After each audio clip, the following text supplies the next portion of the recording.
What's going on, YouTube? This is Russell, AmbeRussell. Make sure you guys subscribe to the show at the top. Thumbs up the video, leave a comment at the bottom, and make sure you guys stay tuned for what we have in the future for you guys. So, if you go check out Wikipedia today on January 18th, you'll find out that it's blacked out. And the reason for that is they're protesting against the, as they call the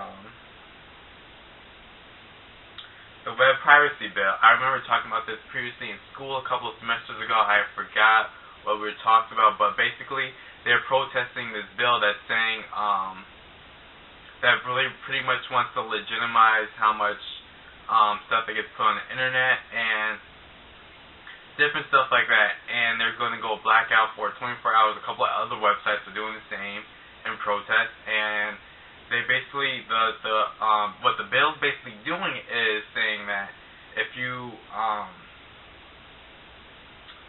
link certain stuff to it, they could easily put you off the internet and shut down your whole website, and you can't have certain different things to go with it. And basically what people are protesting are saying that it goes against the First Amendment because freedom of speech. If someone posts on, let's say, YouTube, the whole YouTube community could get in trouble and get shut down because of what this one small portion of users said, and blogs and all sorts of things like that. They don't want anything from outside sources, I believe, to be linked to websites, and it's just basically just going against freedom of speech. If you guys want to find out more about it, I'm not too familiar about it. I forget, like as I said before, I did talk about this in my class before, but it's just sad to see how we are living in America and they're putting so much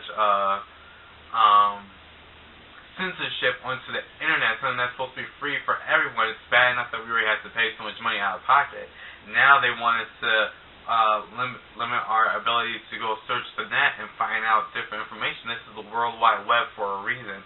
Don't take away stuff because you feel as though it's going against copyright infringement or this, that, and the third. It's not broken. Why fix it now? There's a new rallying going on. It started out with Occupy Wall Street, and if you guys don't know what Occupy Wall Street, you could check out my video when I actually went down to New York and interview a couple of people that were protesting out there. It's called Occupy a Dream. It's basically different civil rights leaders just following up what Martin Luther King and his dream was.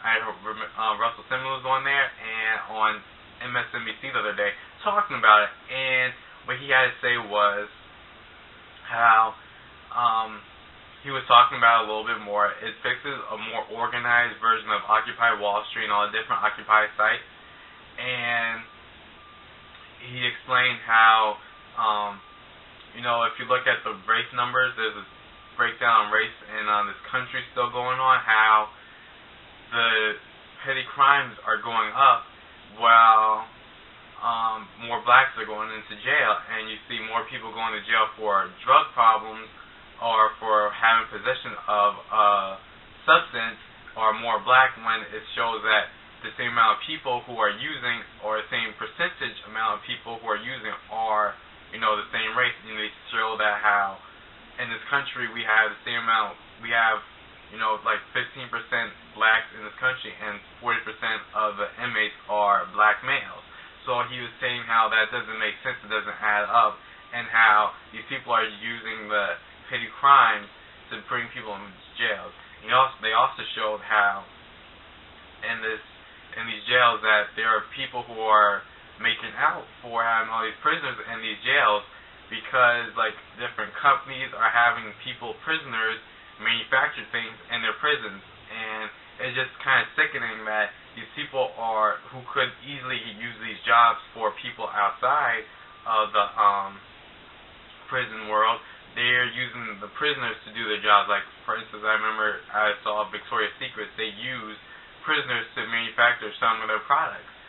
And basically what their whole point of being created is to want more grants for education for universities. They want to end foreclosing of homes, and they want the big banks to give out $100 billion to have the country be able to have people to open up jobs.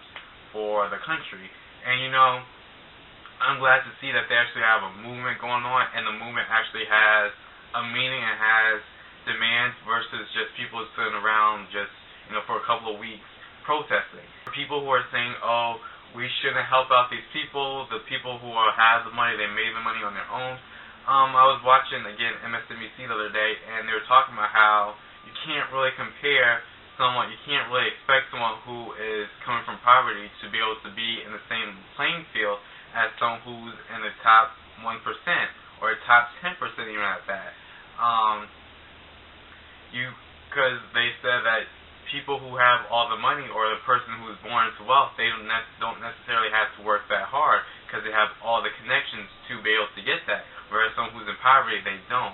They said that 65% of people who are in poverty are going to stay in poverty, versus about 60% of people who are in the upper crust of the country, they're going to stay in that upper crust in the country. And you know, just because you're poor doesn't mean that you are going to be you're lazy.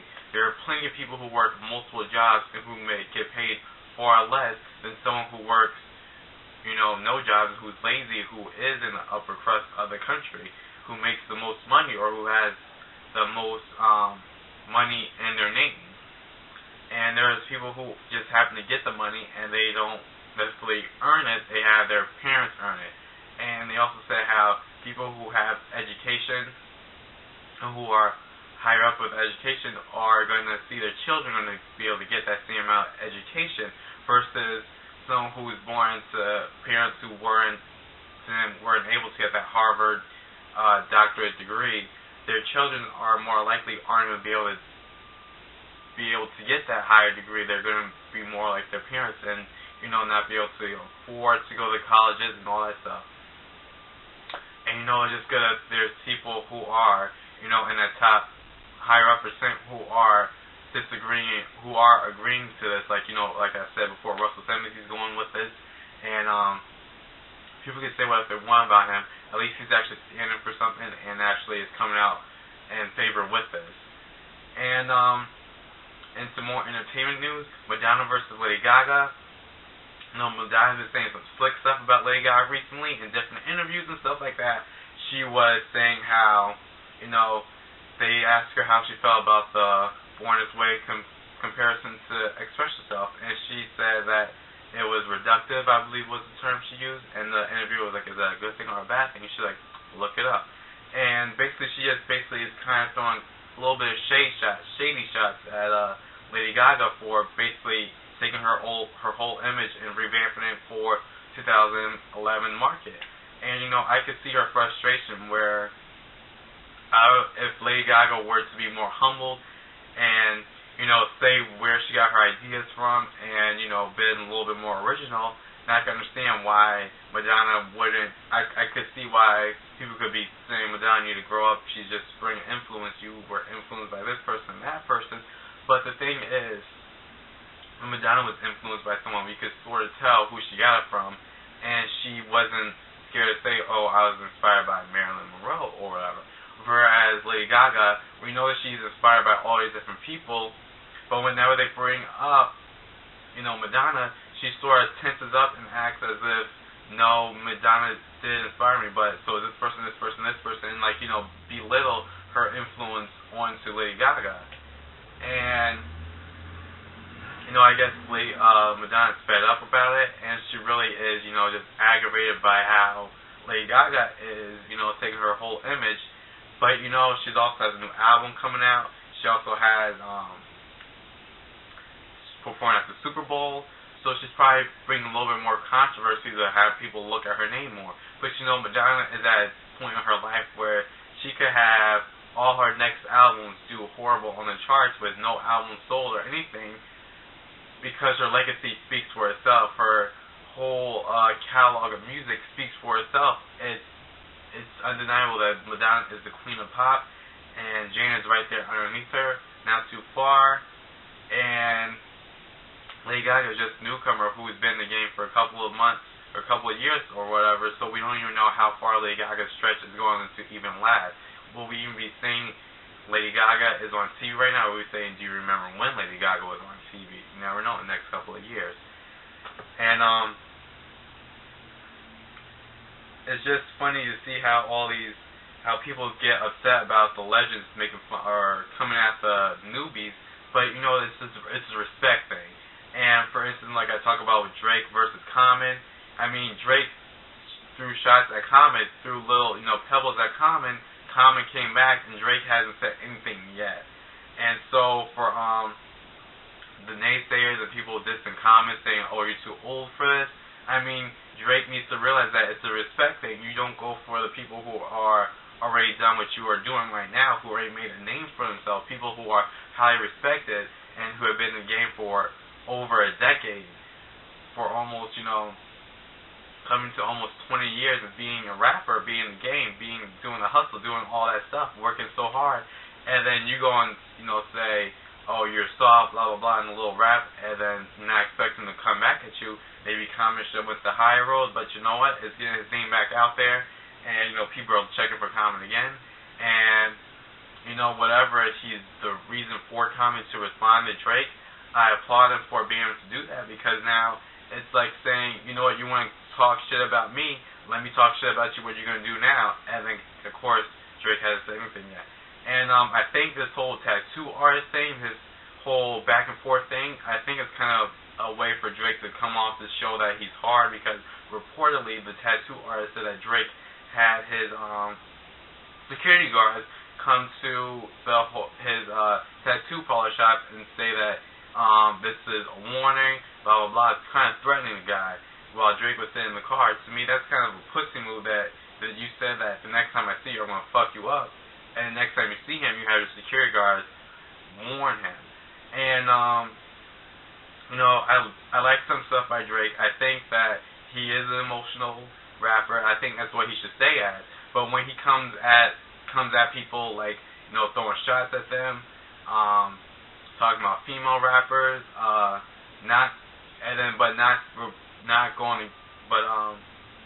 only throwing subliminal shots to male rappers, and not talking about people who are doing stuff to him, but when it comes time to reply back, he doesn't do anything, he runs and hides, or he acts like he doesn't hear it, and it just kind of makes the people say, or he says stuff, like, I'm going to have to catch a body like that, and basically, throw threats and stuff like that.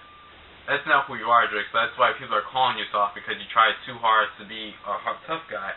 And when you go to a Z100 radio station, you talk one way, you talk proper, you talk, back straight, neck up, talk proper, breathe in, and you have a good interview, and you are nice and mellow. But when you go to like a Hot 97, you're like, yo, what up? Yo, what up? This is Drake on the Julie Drake on the track, and blah, blah, blah, blah. Shut the fuck up, motherfucker. I'm going to rap this fresh little freestyle while you're looking at your cell phone. I don't get that. In other news, Rihanna, she is seen smoking weed. And I understand she's 23 years old. She's an island girl. That's very common it's a very common stereotype for people from that type of area to be smoking weed. But the fact that she did it so blatantly in public, and in the outside world, and was able to do it 2 times, just shows her irresponsibility for being, a role model. And I guess she doesn't really give a fuck. I think this girl is something wrong with her. People are saying, oh, she had difficult years, blah, blah, blah. You know what? She should have took a break then. I see her really melting down pretty fast. It's nice to see that she's able to relax, but the fact that she did it and was able to have photographers take pictures of her is very irresponsible, especially because she's someone who performed at the Kids' Choice Awards not too long ago. She's someone who has, little girls looking up to her. And though, yes, it starts at home, the parents should take responsibility into their own hands, and whatever you have to say about the parents, they are the ones who are responsible. But when you are marketing yourself to children, and then you go out and do stuff that's irresponsible like that, that's when you have to draw the line. Yes, Lindsay Lohan, not Lindsay Lohan, Miley Cyrus is seen smoking other stuff, but it's a different thing when, it's the same thing actually, and, the parents really should, explain their kids whatever, and, take responsibility in their own hands. But these stars also, when you are put in the spotlight and when you sign up for this job, there you have to take responsibilities that come with it, and one of it is being a role model to little kids. Little girls look up to you. And it's already bad enough that you're doing a sexual thing, but now you're putting your private life and you are seen smoking a blunt. And I understand, like Snoop Dogg, for instance, there's probably little boys that look up to him. And what he does, he has two different images that he shows them. He shows them the Snoop Dogg that, has a football league. He's a Snoop Dogg that's on, he raps for kids' TV shows like Sesame Street, or he is on Big Time Rush song, and he's the good guy.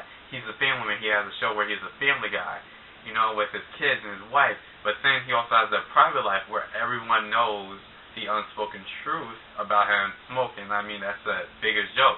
But he comes across as being two different people, one for the little kids that look up to him, and one for his own personal life. His own personal life, 5 years old and up, and then he has up to like about 15, and he has a 21 over his lifestyle. And so, I hope Rihanna is able to find a balance. She seems unhappy. She seems like she needs a break. She seems like she's about to melt down. I mean, the fact that she's walking in water with a full dress on, I mean, smoking it all blatantly out in public, makes me seem like there's something wrong with her. She seems unhappy. She seems lonely. And her people need to step in before she really drains herself out and have a meltdown like Britney did in 2007. This is Russell of AmbeRussell. Subscribe to the show at the top. Thumbs up the beat. Leave a comment at the bottom. Peace.